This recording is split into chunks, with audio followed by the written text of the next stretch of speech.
there is a security, call this the security cycle. This is like the system development life cycle.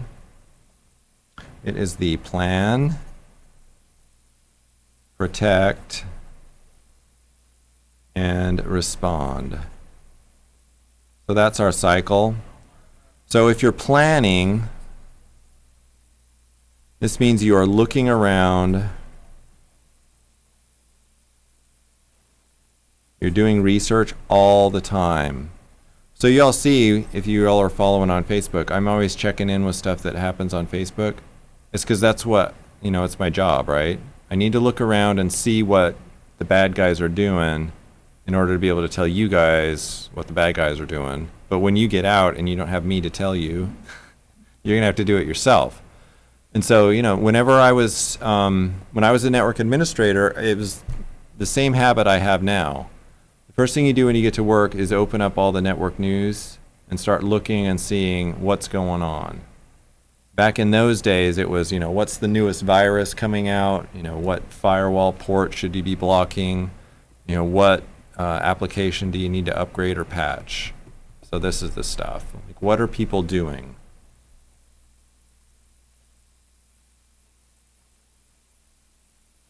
So we're looking for what needs to be done. Protect is obviously, once we see something that needs to be done, protect. Now it's time to actually implement the protections. But we're going to use an analysis here.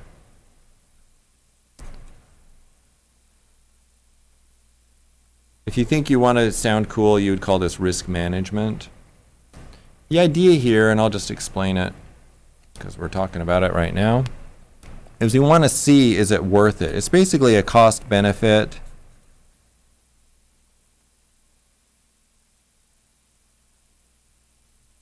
And it's a little funkier than what we just did. It's actually kind of cool, I think. So what you would do is something like, I'll come back to this page, but I'm going to flip over and do, because we're going to have respond down here. I just want to show you this little example. So I have a security threat. And the threat is that someone might release or hack our customer database. Okay? My cost, or my potential cost, am I calling it potential cost? From the incident, this is sort of my probability, or my cost if that actually happens. So we end up with saying, let's say we're just a small company and it costs $50,000 here. So if someone hacks our database, it's going to cost us $50,000. So we're going to have to do some cleanup. We're going to have to do credit monitoring. That's kind of the normal thing. So we're going to have to pay some money out. It's going to cost us labor to clean up the mess. We're going to have to pay for credit monitoring for our customers. And then we're going to worry, I don't know, we're a tiny company. Our customers might not like doing business with us anymore. So this is a big cost. All right? Now I need to figure out, and this is where it gets sort of, what would we call this? A rule of thumb guess? Estimate is what we call those, right? It's not that I pulled this out of the sky. I made an educated guess, which we will now call an estimate. So we'll say in the course of a year, our estimated chance, we're going to use fancy terms like probability of the incident. So the estimated probability, and again, we'd look around and we'd see, based on our current, like what we're running now, and our company's fairly small, so we're probably not a target, that big of a target. So the probability of an incident for us is, let's say 10%, okay?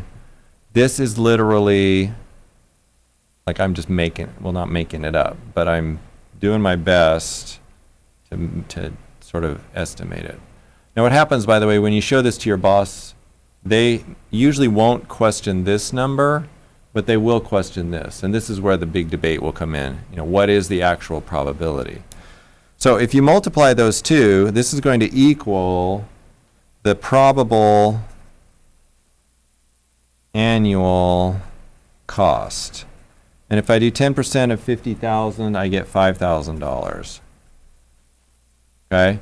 And literally, those of you that are accountants out there, I'm going to have to book, or I should have to book this as a yearly expense. It would be like cost of security threats. Nobody does this, by the way. They do this, by the way, for the accounts. Like the accountants will estimate what is the probability. You know, every year a certain number of our accounts are going to go bad. People will stop paying, and so they incur this as a bad debt expense. That makes sense? And then they have a reserve for bad debts. In theory, we would have this too. $5,000 a year that we would book as a security expense, and then we would accrue this as being like, so. This is an accounting lesson, sorry. Shifting gears. Okay, so $5,000. Now, so this is the potential cost now. So I want to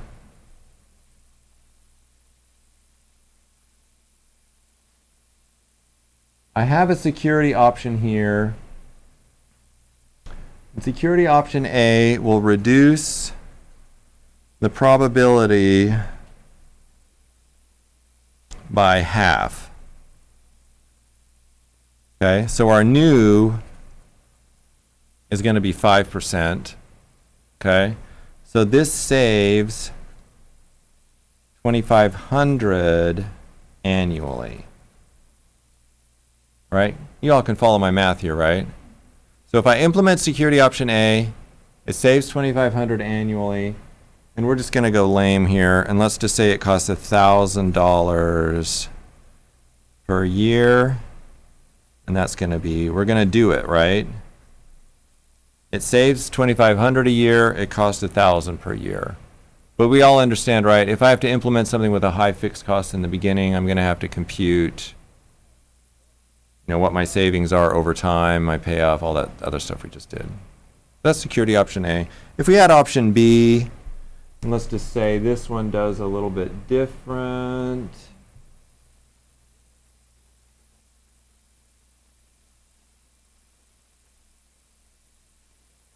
And let's say this one reduces damages by 50%, okay?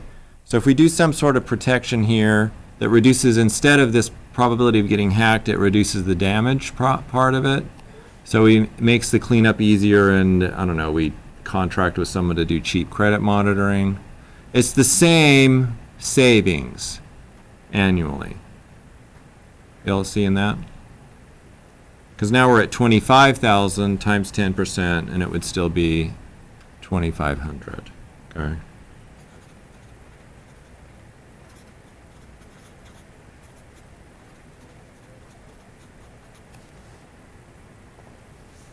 I don't know. And let's say this costs $4,000 a year. That one equals no. Okay. So we're not going to do that one. You just do the based on the costs. That's pretty. So that's the idea of protect when we do our cost benefit analysis. And basically it is really an ROI. Okay. So we protect based on analysis of, what it's worth. That was fun. And then finally, respond. We'll get more into response in the end of the class, but response is sort of what to do. So if I actually get attacked, what do I care? I need to respond. What do I do? I put respond and respond. Oh, stop attack. So I need to stop the attack, and I need to repair. Okay, so I need to fix whatever went wrong. So this is like the cycle, right? And it's a cycle, and the scary thing about the security cycle is it cycles basically for every security risk you have. It's like having a million different systems. And so if you have, 5 different systems that you need to look at. So if I got a web server, an email server, and database server, I've got 3 different things I need to be worried about threats for. 3 different protections. And then when things happen, I got to worry about the responses. I didn't even put on desktops, but yeah, there's a lot of stuff going on. And that's why I probably spend an hour, maybe 2, just looking at news of the day. It's probably an hour, really.